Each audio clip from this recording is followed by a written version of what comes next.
At this rate, there'll be like 10 people here by next week. I got 2 cups today. How's everybody this morning? Or this afternoon, rather? Thanks for coming to day 2.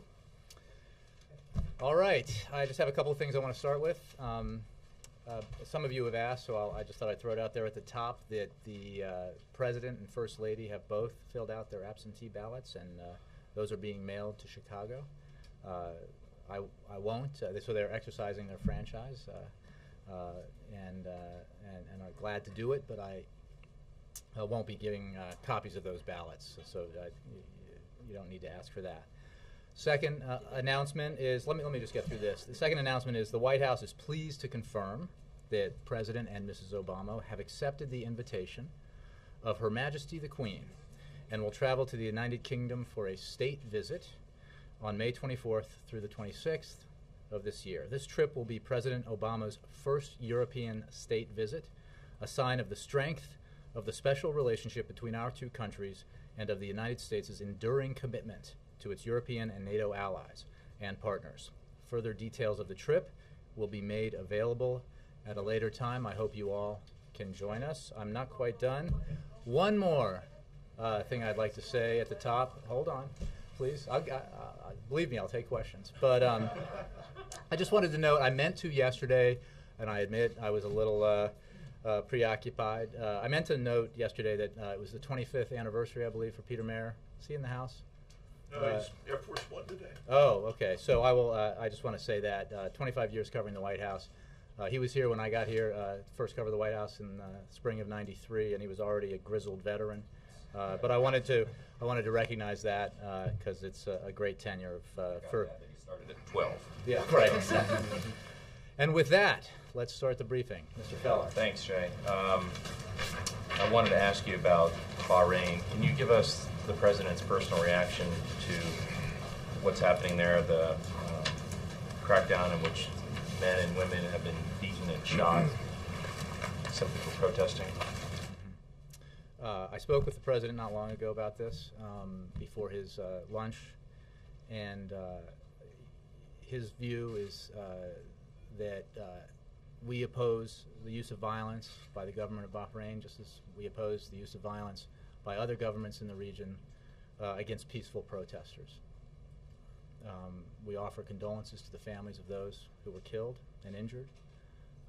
And we've said repeatedly that the United States believes strongly that violence is not an appropriate reaction when the peoples of this region, or any region, are peacefully protesting and airing their grievances and making reasonable demands about wanting to engage in the political process.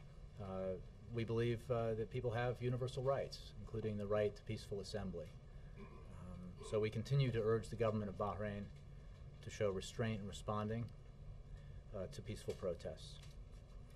The government of Bahrain has the responsibility to maintain peace and security for its citizens and to hold accountable those who utilize excessive use of force against peaceful demonstrators. As you know, I think it's been reported that Secretary of State Clinton has been in touch, and the other officials of the administration are obviously reaching out to members of the government of Bahrain to communicate this message to them. Do you have any sense about how those calls are going? I'm wondering whether this is another case where the U.S. makes its stand clear, as you just did, but the leverage here is limited to actually influence these events. Well, Ben, I would step back and point out that our position here is reflective in so many ways of what it was with the demonstrations in Egypt. We supported the people of Egypt. We didn't dictate events in Egypt. What unfolded in Egypt was the result of the actions of hundreds of thousands and millions of Egyptians.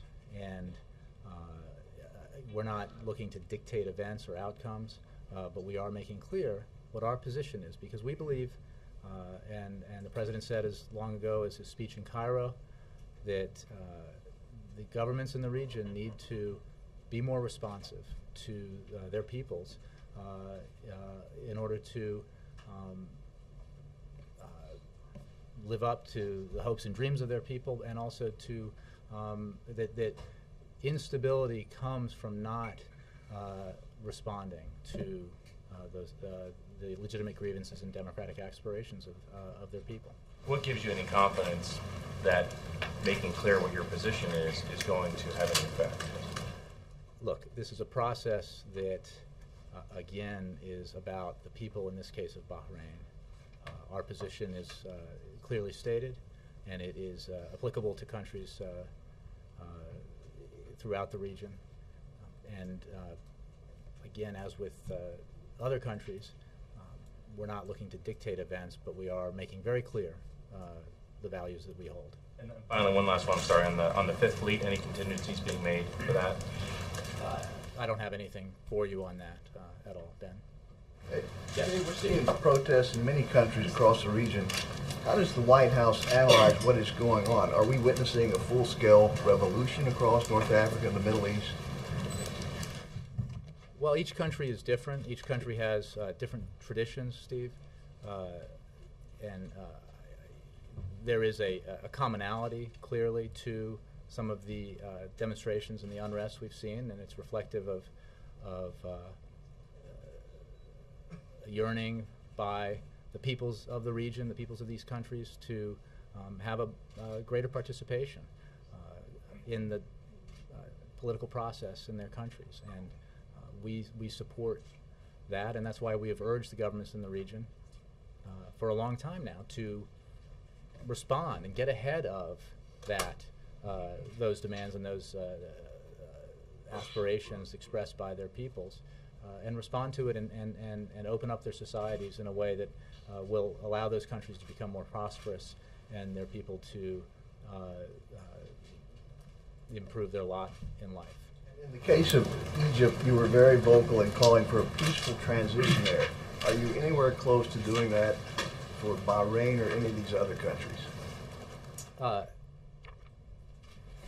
Steve, I would say again that each country is different. What is the same is what we believe about these universal values and universal rights. And we have urged governments in the region, the Egyptian government, the Bahraini government, but in general, to be responsive and to open up their societies and to get ahead of the process of it, in order to respond to the aspirations of their people. Okay. Lebanon on the UN Security Council is working on a resolution, or has drafted a resolution, that would condemn Israel for what it calls illegal settlement activity. Now, I know Dr. Rice has been working on an alternative up there, presidential statement that would call the settlement activity illegitimate, not illegal, but that seems to be going nowhere. If it does come up for a vote in the UN Security Council, how will the United States vote on a resolution calling Israeli settlement activity illegal? Well, first of all, no resolution, Jake, has been put forward for a vote, and I would not want to speculate on what action the United States would take, may or may not take on that matter. But I would also say that I'm not going to get into details of ongoing private diplomatic discussions in New York, the United Nations, regarding this matter. We, like every administration for decades, do not accept the legitimacy of continued settlement activity.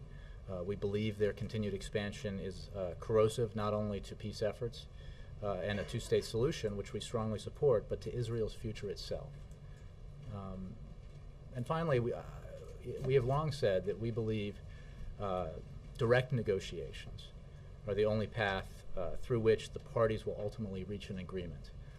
And that's what we believe strongly today, as we have in the past. So it's the position of the White House, as it has been for several White Houses, that settlement activity in Israel is illegitimate, is corrosive to the peace process. Do you think it's illegal? What we have said is we believe it's illegitimate, and we've been very clear about that.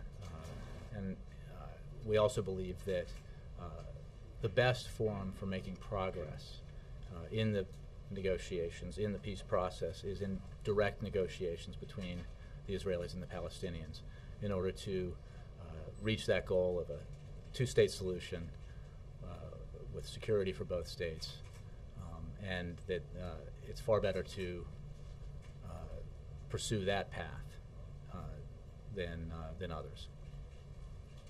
Yes. Jay, I want to go back to Bahrain because the New York Times has a story this morning saying that as far back as last summer, the president ordered up a report on potential unrest in the Mideast, and that report concluded that without major change, places like Egypt, Bahrain, others could face serious revolt. And so my question is, if the administration was doing all these preparations for months now, why does it seem like you're struggling still to react to various developments there? Like yesterday, you said the same thing you're saying today about Bahrain. You said there can't be violence, they have to respect universal rights of freedom, etc.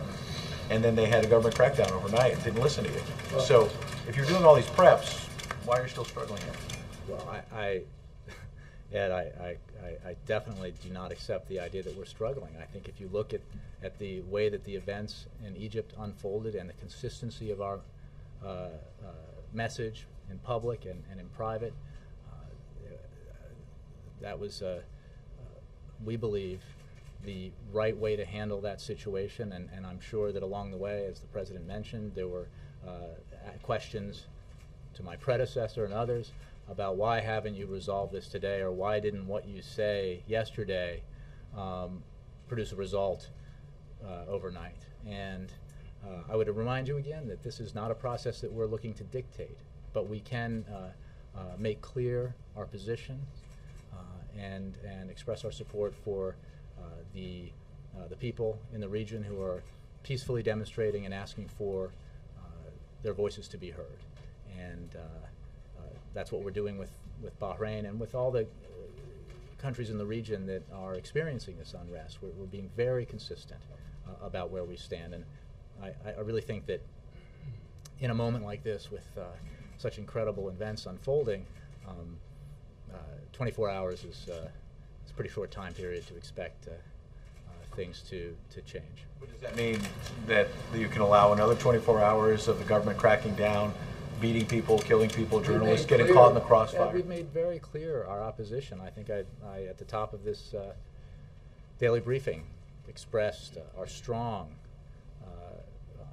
displeasure with violence being used against peaceful demonstrators. We simply think it is the wrong way to go. It does not, the long-term future of any country is not made more stable or more prosperous or better for its people if a government responds in a violent way to peaceful demonstrators. So we think our voice matters in this, and that's why we have been very clear in stating our opposition and our disappointment and displeasure with the use of violence. One quick domestic issue. Speaker Boehner is out today saying that the second anniversary of the stimulus law shows that it was a failure, that it spent too much money. And last night he was on Fox saying, criticizing the president about the deficit. He specifically said, quote, he wasn't elected to just sit there in the Oval Office, he was elected to lead. And if he won't lead, we will. So is he sitting around the Oval Office waiting, or is he going to lead? I think I said yesterday, and I'd like to reiterate, that this president has taken on enormous challenges and led in major ways. He has done big things. He has taken on tough issues, and he's continuing to do it. And I would point to the budget that he laid out on Monday, which is actually quite an extraordinary document. It proposes $400 billion in cuts through a freeze on non-defense discretionary spending. It proposes cuts in programs that the president quite explicitly says he supports and would not in normal times want to see cut. But he's willing to make tough choices. And he also is very clear in his call for the need to invest in new industries, to innovate, and to focus on the education of our children, precisely in order to grow the economy and create the jobs that will enable us not just to lead in the 21st century, but to seriously deal with our long-term fiscal issues. Republicans are saying investment really means piling more debt on top of a stimulus law that was almost $1 trillion. So was it a failure or not? But the fact is, the president's budget proposal is the only budget proposal on the table that reduces spending and reduces the deficits. Okay, and we acknowledge that there is more to be done, especially on the long-term fiscal issues. But this is an extraordinary proposal and an important proposal that the president wants and believes the Congress will take seriously, and that's why he is engaged in conversations with members of Congress of both parties. As you know, he's having lunch today with House Democratic leaders, and yesterday he had meetings also. And so, and if I could, coming where I do from the Vice President's office prior to this, I just want to make clear that the Recovery Act, according to the Nonpartisan Congressional Budget Office, is responsible for as many as 3.6 million jobs and for lowering unemployment by as much as 2%. We understand that unemployment is still too high. We wake up every morning focused on the need to create more jobs and have the economy grow even faster and to continue to grow out of this recovery. But it is simply impossible not to acknowledge the where we were versus where we are. And the Recovery Act was a major reason why we are now in a situation where we've been growing consistently for many consecutive quarters, and why we have created more than 1 million jobs in the last year. And remember, that first month, I believe it was January of 2009 when we came in, 740,000 jobs lost in just 1 month. There's quite a different atmosphere now. It's not good enough. There's more work to do, but the steps that were taken in the early parts of this president's term were vital to helping turn this around. Yes, Jay. Thanks, Jay. And on the second anniversary of the stimulus, I believe it was 90% that the administration said would be private sector jobs. Is that right? Now, I just bragged about having spent a little time on the Recovery Act in my day, and I can't remember the figures exactly. Yeah. Anybody else? Shall we take a vote? Well, do you know how they did? Look, I don't have the breakout. What we do know is that there has been month after month of private sector job growth that has been critical to this economic recovery, and a substantial portion of that private sector job growth has been as a result of the president's policies, the Recovery Act and other policies that he pursued to save this economy from turning a horrible situation into a catastrophic situation in our country with the kind of unemployment that we haven't seen since the Great Depression. He did not want that to happen, and he took the actions he saw necessary to prevent it from happening. But this is now February of 2011, and we are focused, he is focused, the president is focused on continued economic growth, continued job creation, and he has proposed a budget that reinforces those goals and also recognizes the need, now that we're in recovery, to tighten our belts and live within our means precisely so we can continue to invest. Back on Bahrain, does the president believe, overall, looking at this as an historic development, does the president believe that this is a positive development? I go with Ann. An historic, ahistoric. I'll get 20,000 emails on that, so correcting me, whichever one you do. But does the president believe that this is an historic development a positive development, a good thing? He thinks that democracy is a good thing. He thinks that the future of governments around the world will be more secure and more prosperous, of states and countries around the world, if democratic principles are pursued, if pluralism is permitted, if participation is encouraged and allowed. So he, again, recognizing that each country is different. Each country has different circumstances, different populations, different traditions. The overall desire for greater democratic participation, for their voices to be heard is absolutely a good thing and an understandable thing. And on Egypt, he made very clear, and Robert Gibbs made very clear, that we can't dictate, we can't take sides. Clearly, we've taken sides in Iran, right? We take sides with the people of countries who are expressing their opinions peacefully, who are making legitimate grievances known peacefully, who are assembling peacefully. And we took sides with the people of Iran. We continue to. And we take sides with the people of other regions who are trying to do that. We find very extraordinarily hypocritical the reaction of the Iranian government to, on the one hand, supporting the demonstrators in Egypt, and on the other hand, brutally repressing their own people and preventing them for expressing their side. In Libya and Bahrain, too, are we taking sides? We have made clear, it's not a binary choice. We are on the side of... Like it is in Iran, it's a binary choice. We're taking sides with the people against the government. We're taking sides with the people in Bahrain and Libya. Against violence, the use of violence against peaceful protesters. And we have, it's pretty clear from what we've said about how we feel about the use of violence in Bahrain and how we felt about it in Egypt. And that's the side we're taking. Last question, the other uprising, Wisconsin. Could you weigh in on that? Is the president keep monitoring what's happening there with the public employees? I think I know when I read out yesterday that the president was giving some regional interviews that he spoke about this in one of his interviews and was very clear that while he understands the needs, the challenges that governors face to deal with their own fiscal issues and the need to make tough budget decisions as he is making here at the federal level. What he sees happening in Wisconsin, making it harder for public employees to collectively bargain, seems more like an assault on unions, and he doesn't see that as a good thing. So what he would encourage, and I think he did yesterday, and what Secretary Duncan has been doing today, is first of all not to vilify public employees, because it's easy to sort of paint public employees as faceless bureaucrats, but we're talking about teachers and nurses and policemen and firemen.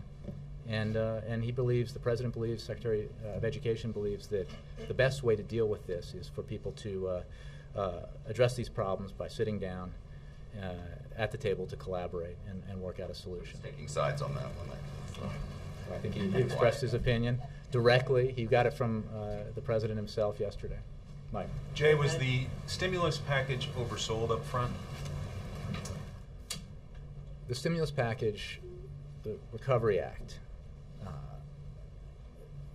contained within it goals to improve, to basically, as part of a number of measures that were taken to prevent a staggering economy from collapsing into depression, to save or create jobs, to invest in areas where future growth would help drive the overall economy. And those goals have been met. Now, economic, as I said yesterday, I'm not an economist, but I do know that the business of predicting the future in terms of economics is tricky. And as we see all the time, some of the numbers we depend on most and cite most in the press and in the government, GDP statistics, unemployment statistics are constantly being revised when new information and new data comes in. The bigger point is there was a crisis that had to be responded to, and this president did that by leading, and we believe it worked. Well, because unemployment at the time was 8.1%. The charts that were initially put out suggested we would be below 7 at this point. We're at 9. So, Mike, we've said, and I'll repeat, that we don't want to relitigate the battles of the past, but this is what I was getting at in my answer. The projections that the economic team made at the time were based on the numbers that everybody had at the time and were reflected in the projections made by a lot of outside economic analysts and institutions. The reality, as time passed, was that the hole we were in this country was in as President Obama was sworn into office was much deeper than even we knew in December or November prior to that. The job loss was much more extreme. The shrinking of the economy much greater. That was a reality that was not apparent to economists of all stripes, and was revised as we went along. The overall purpose and focus of the President's economic plans and policies were to stop the bleeding, get us into recovery, begin to grow the economy, save and create jobs. There's no question that's what he achieved. Quick one on another topic. Okay, I'm committed a little bit, and I'll do this. But as a lot of you know, I do want to give everybody a chance. So I don't want to spend all my time on the front row. So let me take this. But I love the front row. Don't get me wrong. But and row 2s, 3, 4, 5, 6, and 7. Robert said he was going to start at the back row one day a week, and he never followed through. So. That would have been quite a thing, right? In announcing the trip to the UK, Yes. in recent weeks, the British Prime Minister, the French President, the German Chancellor have all denounced multiculturalism. Does the President share the view of his NATO allies? I'm not aware of those comments by those leaders. Chuck. Jay, can you give us a readout of the President's call to the Palestinian President Abbas? Secretary Clinton just informed the press that happened. The President did speak with President Abbas this morning. They discussed the situation in Egypt, the events in Egypt, as well as the region and the issues at the Security Council. Anything about the peace process? Is there any progress that can be added on this? Well, we're committed to moving the peace process forward. We know it's a difficult issue. If it were easy, it would have been solved a long time ago. Spoke to Prime Minister Netanyahu. I'll have to get that for you. I don't know. On Bahrain, at what point? I mean, you say every country's different, and obviously, but at what point? What is it going to take for the administration to take the tougher stance on the government that they took with the Egyptian government at the time? What pressure not going to work in this case? Is that the issue? Well, I would remind you of what the exchange I had with Ed, which is 24 hours later, the world hasn't changed. I think that's a timetable that is hard to meet in any circumstance. But I guess I would point out in these comparisons between Bahrain and Iran that the consistency of the President's message on our opposition to the use of violence against peaceful protesters, our support for the right of peoples around the world to assemble peacefully, to speak freely, to have information, access to information. Those positions apply in Iran, to Bahrain, to Egypt. And I think the President was very clear in espousing and enunciating those principles and his position on with regards to Egypt. And I think that comparison is important to make as well when you're looking at the countries in the region.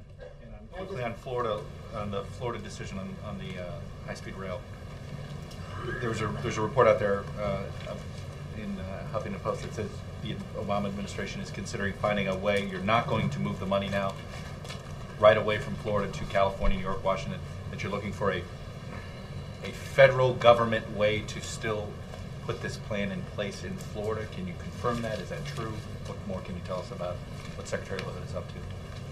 I'm going to have to refer you to Secretary LaHood. I confess that I don't have any more than what I said yesterday, which is that we're disappointed by the decision the governor made. We think that, and we've seen reaction to it in a bipartisan way. You don't think it's dead yet? Again, I don't want to speculate because I'm not aware of the report you just mentioned, and I encourage you to contact the Department of Transportation. We believe that these kind of investments are critical for the future economic growth of this country, and to allow us to compete with countries around the world where, as you know, high-speed rail is quite a bit further advanced than it is here in the United States. Let me get to the second row. One second. Sorry. Yes. To follow up on that, why, I guess now that Florida has rejected it and 3 other states have rejected infrastructure spending, what does that say about the administration's broader infrastructure plans?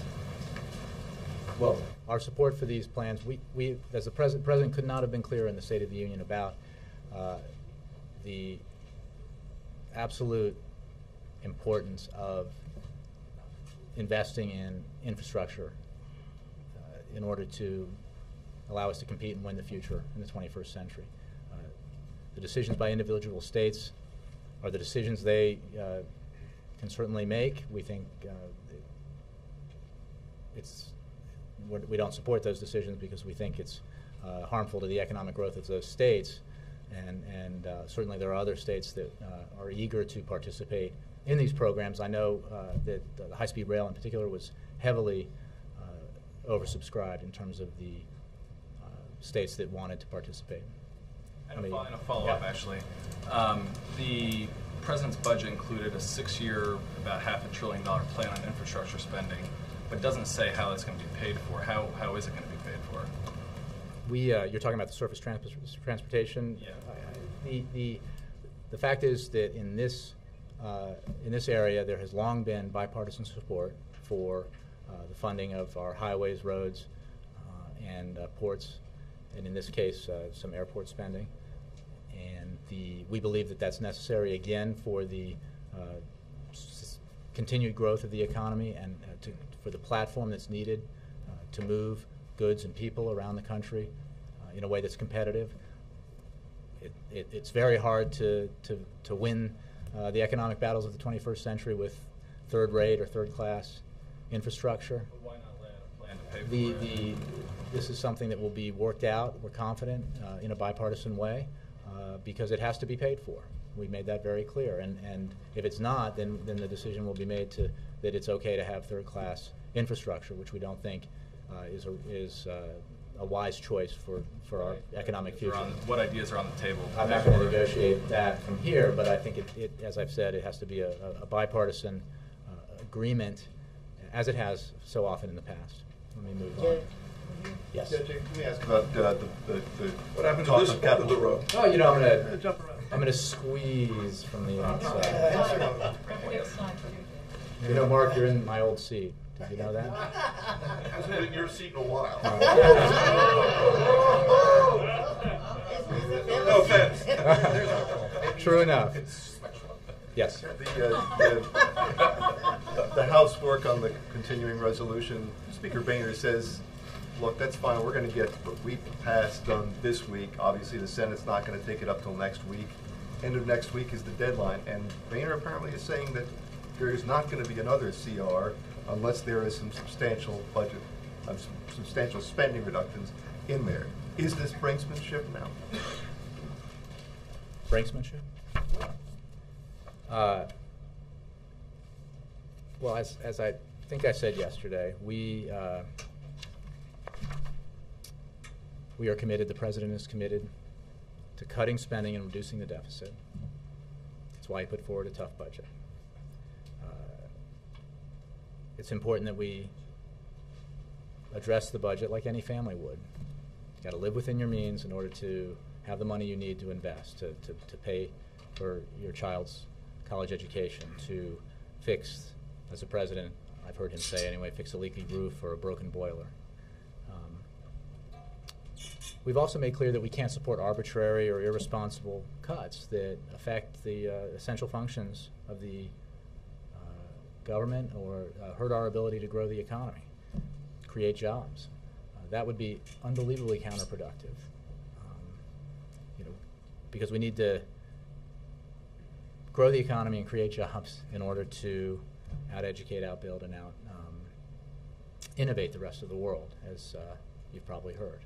So, we wait for Congress. We look forward to working with Congress.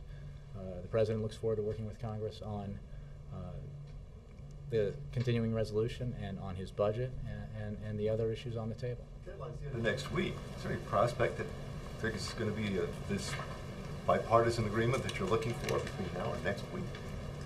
I think the leaders of both parties have, as well as the president, have made clear that coming to an agreement is vital for the American people and the American economy, and that the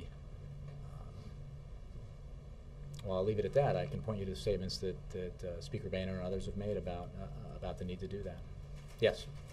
Jay, up on the Hill. Wait, sorry. Doing a second row here. Jay, notwithstanding the fact that New Jersey Governor Chris Christie counter-programmed his speech against your first briefing yesterday, does the White House welcome his participation in the 2012 presidential campaign, and does if he were to do that, and do you all have a sense of what you think the president thinks of his message? Well, we're focused right now on some very big issues, dealing with the economy, dealing with international events. I don't have any comment for you on an election process that really is very far off in the future. Let me, Mark. Sorry. Thanks. Earlier in the briefing, you called the budget an extraordinary document. You said the White House believes Congress will take it seriously. But if Speaker Boehner is calling it dead, gone, over, there seems to be quite a disconnect there between your view and his. How are you going to reconcile that? I would remind you, Mark, that a lot of things were said in the aftermath of the midterm elections about the prospects for bipartisan cooperation on some issues that seemed really hard to resolve, where there were pretty big differences. What we saw through the reasonable approach taken by leaders in Congress, by the president, was an ability to work through some tough issues, to compromise, to give a little on each side, to get something done that the American people wanted done, and that has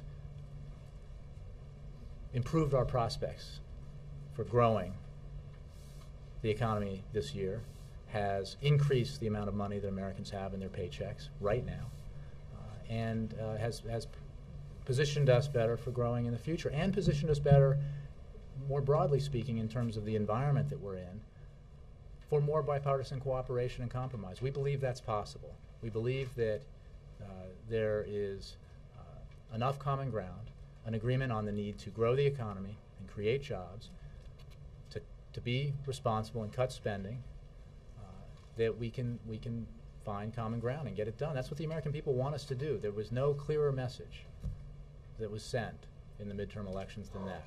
Where do you see common ground and dead, gone, and out, and over? Let me go to Kate.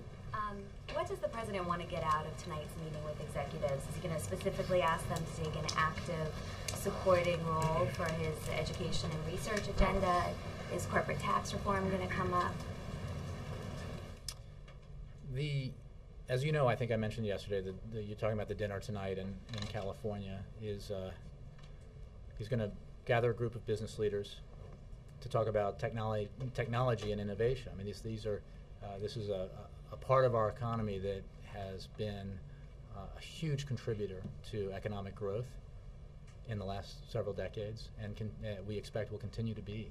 It is a remarkable demonstration of the American capacity for creativity and innovation and leadership, and a model really for that kind of economic activity that we want to see in other cutting-edge industries in the United States, where jobs can be created in America and kept in America, and that's what he wants to talk about. I don't have specifics. I'm sure there will be a variety of issues discussed, but we have the president's committed to making investments in research and development. That's key to education. There's a lot of support among leaders of this industry for our education agenda.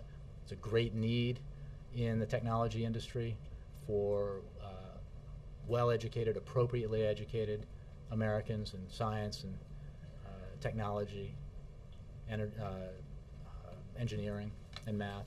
And as you know, the President's very focused on that. And should we assume that the President and the First Lady aren't going to be going to the royal wedding now that they're going to be going a month later to England? I send you to that to the First Lady's office. I don't have an answer. Thanks, Jay. Yeah. The White House has been studying these historic examples of democracy emerging in countries around the world. Can you talk about any of the lessons that the White House has gleaned from looking at those other countries? Without getting into specifics about which models, I think the lessons are that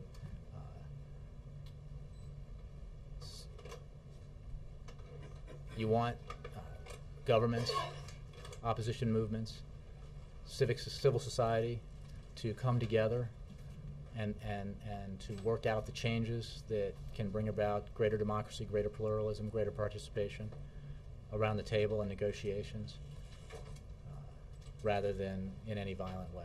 And I think that the successes where the countries where the progress has been most evident, that's been the model that we think is the best. Jay. Let me bump around a little bit here. Thank you. When is the last time that the President spoke with the Bahrain leader? And forgive my ignorance on the issue, would he speak with the King or would he speak with the Prime Minister? And if they haven't talked recently, kind of what's the calculation? Do you wait till you talk? I would refer you to the State Department on the protocol issues, but in this case, I don't have anything for you on when the President last spoke to leaders in Bahrain. Do you know, just since, has he spoken directly since Cairo? Since the uprising in Cairo? Since the uprising in Cairo, I don't believe so, but I can check on that for you. Let me go. Thank you, Jay. You said that you don't dictate policies, yet there is an impression in the Middle East that you don't support the demonstrators enough, especially in allied countries. Do you worry that the United States might risk becoming irrelevant in affecting change in the Middle East? What I would say, and this is what I was getting at in answering Chuck, is that the President was extremely clear in his support for the Egyptian people, the people of a country that is a long-term ally and continues to be an ally of the United States. And he demonstrated our commitment to the principles, the universal values and rights that we believe are essential and that need to be respected around the world. And the consistency between his message around the region, I think, is pretty obvious. Jay, from the third row. Thank you, sir. Two questions about Great Britain. How closely has the President been consulting with Prime Minister Cameron, especially the fact that the United States Navy's Fifth Fleet is in the region? What I can tell you, I believe we read out the fact that the President spoke with the Prime Minister over the weekend. I don't have anything more for you on that. And the other is about the invitation, obviously. It's a very rare occurrence for any president to be invited to stay, literally, in Buckingham Palace. Can you tell Only us? staff can go to. Only the staff can go to, but not quite in the palace. Anyway, do you have any comment on the significance of that, actually staying within the palace itself? I confess that I do not know the precedents for this, but he is obviously honored by the invitation, and it is reflective, he believes, of the special relationship that our two countries have long had, and a special relationship that will endure. Tommy. Does the President have any concern about the billions of dollars in U.S. money going to countries such as Pakistan, Afghanistan, Yemen, other countries which are not pro-Western? And has there been any holdup on American money to Pakistan while this diplomatic flap is still underway? I will just say that the United States is, as you know, on Pakistan is focused on ensuring that the diplomatic status of Mr. Davis is honored, and we're focused on having him released. But I don't have anything for you on money. The billions of dollars Let me get to the back, the gentleman raising his pen. You Thank you very much. Oh. Thank you. You guys look so much alike, but I'll assume you meant me. Sorry, Thanks, Jay. Did you mean me? You go first, yeah. All right, thank you very much. In his press conference, the president asked those involved in the budget debate to refrain from talking about a government shutdown, which he seemed to be saying wasn't helpful to the process. He met yesterday with the majority leader, but the majority leader continues to use the specter of a government shutdown, including just about an hour ago. Does the president believe that that's helpful, these comments? Well, I would refer you to what the president said in his press conference. I think he also said that in these processes, there's sometimes people stake out positions that, again, I'm speaking generally on all sides, but that the important thing is that reasonable, calm discussions are held to ensure that the goal and focus of our policies is economic growth, job creation, living within our means, and avoiding the kind of conflict that can harm our potential to achieve those goals. So he looks forward. He continues to look forward and believes that he continues to look forward to discussions with leaders of both parties to address the CR, to address the budget, and to move forward in the way that the American people really want us to. Now to the gentleman. Yes, sir. Thank you. Thank you for paying attention to the backbenches. My name is Andrei Sitov. I'm with TASS. When I was listening to hi Jay, when I was listening to the president speak at the press conference when he was urging this uncharacteristic patience on journalists, I had the distinct impression that he was talking not only about a specific episode in Egypt, but in general. Have patience. It will work. And I think what he meant was our approach will work. Am I correct in understanding him this way? Is what happens in the Middle East these days, do you see at the White House, do you see this as a vindication of the president's approach to the region and to international relations in general? What you said about the counseling of patients, I think, applies in many ways to many issues, and that's what the president was talking about. These are, in the same way that big problems come, the problems that come to a president's desk are all hard. If the easy ones come to desks in smaller offices with people of lower rank, and they get solved there. And the issues that dominate these briefings, that dominate his press conferences, are all thorny and tough, and they take time to resolve. And I think being focused, clear about your principles, pragmatic in your approach, but again guided by your principles, that you can achieve big things. That's his goal, to achieve big things on behalf of the American people. He's focused on that, whether it's in international affairs or whether it's or when it's dealing with domestic and economic affairs. You feel that this is connected to what you've been doing and saying? I do, yes. Thank you. Let me take one more. Yes. Christy. Today with lawmakers on the committees that deal with education. First of all, do you know anything about that meeting? Mm-hmm. Can you read it out at all? I can, if I can find it here. Bear with me. I know it's here somewhere. There it is. Yes, he met. He had speaking of bipartisanship, working together on goals commonly held by members of both parties. The president had a meeting today with, I could just find my paper on it. Maybe it's in the front. There we go. With Senators Tom Harkin, Mike Enzi, Jeff Bingaman, and Lamar Alexander, Republicans and Democrats.